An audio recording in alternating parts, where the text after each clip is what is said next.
Good morning, children. I am Amit Kumar. Today we are going to learn about Introduction to MS PowerPoint 2010. This is your revision class for annual examination. So today we learn about MS PowerPoint 2010. Okay, let's start now. A presentation is an interesting way of describing something to an audience. It is usually supported by audio, visual aids such as picture, maps, chart, music and speech.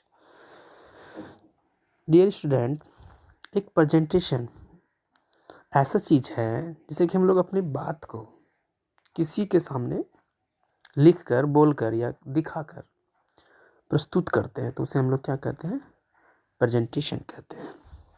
Okay, so you can make a presentation with the help of a computer. MS PowerPoint. Okay, MS PowerPoint is a popular software used to create beautiful presentation on a computer. It is a part of MS Office package.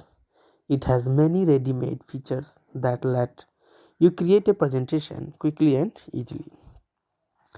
A PowerPoint presentation consists of many pages called slides.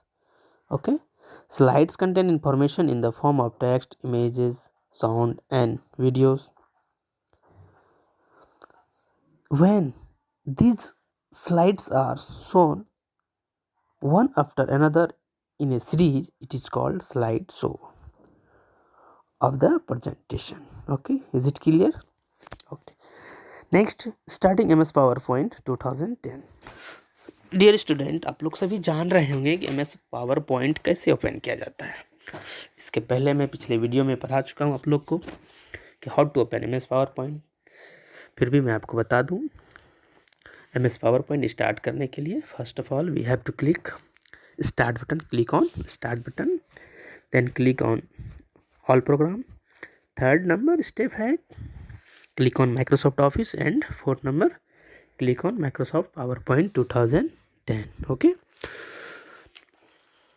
next है MS PowerPoint Windows open. जब आपका MS PowerPoint open हो जाएगी window, तो आपको बहुत सारे उसमें क्या मिलेगा? आपको कंटेंट्स मिलेंगे. ओके, जिसको कि आप लोग देखेंगे कि उसमें MS सक्सेस है, टैब्स है, टाइटल बार है, रिबन है, स्लाइड टैब्स है, आउटलाइन टैब है, स्लाइड्स है, स्लाइड पेन है, प्लेस होल्डर्स है, स्टेटस. ओके, डिफरेंट टाइप्स के आपको कंटेंट्स मिलेंगे देखने के लिए. तो फर्स्ट नंबर हम लोग पढ़ेंगे टाइटल बार के बारे में. टाइटल बार क्या होता है? किसी भी पेज का हेडिंग, तो हेडलाइंस होता है और उसका ऊपर में जो इन्फॉर्मेशन दिया जाता है उसके बारे में, तो वो हमारा टाइटल कहलाता है. जैसे कि a top of the window, a title bar is located at the top of the PowerPoint window. It display the name of the file and the name of the program. इसका मतलब ये होगा कि आप जो भी प्रोग्राम ओपन करके रखें अपने कंप्यूटर में, तो उसका नाम वहाँ पे डिस्प्ले करता है, लोकेट करता है कि आपने क्या ओपन करके रखा है. Okay, next ribbon. The ribbon tool bar is below the title bar. Just below means नीचे, टाइटल बार के जस्ट नीचे रहता है. Okay, it contains many tabs. Each tab contains many commands arranged in different group. Okay, next tab file tab, slide tabs, outline tab, slide pane, slide placeholder. Dear children, there are different types of contents. You should learn at the home and revise it again and again. Okay, because this your examination is coming soon. Okay, so next topic creating a blank presentation हम लोग पढ़ेंगे. अच्छा, इसके पहले मैं आपको बता दूं normal views, outer views, reading view, slide show view क्या होता है. ओके, नॉर्मल व्यू होता है, normal view allow you to see a slide in the slide pane. Okay, आप जब इसका प्रैक्टिकल करोगे तो ज़्यादा अच्छे से समझ में आएगी. Okay, next slides outer view allow you to see all the slides in a series of rows. You can rearrange and sequence of slide in this view. Reading view, you can view the slides as a slide, so within the MS PowerPoint windows. Okay, next slide show view, you can see the slides in the full view without the MS PowerPoint window.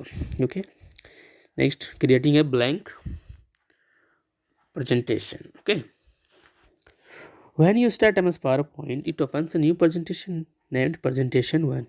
तो children, आपको ये याद रखना है कि जब आप कोई भी डॉक्यूमेंट सेव करते हैं MS PowerPoint में, तो बाय डिफ़ॉल्ट अगर आप नेम नहीं देते हैं तो presentation 1 नेम से सेव हो जाता है. ओके, नेक्स्ट है adding slide, adding text on a slide, फिर adding picture on a slide, inserting a picture from a file. Okay, तो there are many steps. Okay, page number 52, page number 53, page number 54, page number 55, ये सब सारे आपको learn करना है, आपको देखना है कि सारे स्टेप्स को आपको याद करना है. ठीक है, क्योंकि अभी अब टाइम बहुत कम है, आपको बस स्टेप्स याद करना है कि कैसे हम लोग स्लाइड को ऐड करते हैं, उसका स्टेप याद रखना है. कैसे हम लोग स्लाइड में पिक्चर को ऐड करते हैं, उसका स्टेप याद रखना, क्योंकि सारा स्टेप्स दिया हुआ है, बस आपको रिवाइज करना है. ओके, क्योंकि मुझे और भी सारे चैप्टर आपको पढ़ाना है अभी. तो ये हमारा 5th नंबर चैप्टर है. ठीक है, आप इसे रिवाइज करेंगे अच्छे से, और सारे क्वेश्चन आंसर, चाहे वो MCQs हो और मैच द फॉलोइंग हो या फिर ट्रू फॉल्स हो या लॉन्ग आंसर हो, सारे को आप अच्छी तरह से याद कर लेंगे, क्योंकि सारे क्वेश्चंस आने वाले हैं चैप्टर 5, 6, 2 और 7, 8. ये सारे आपका एनुअल्स का चैप्टर है जो कि आपको याद करने हैं. Okay, is it clear? Okay, thank you.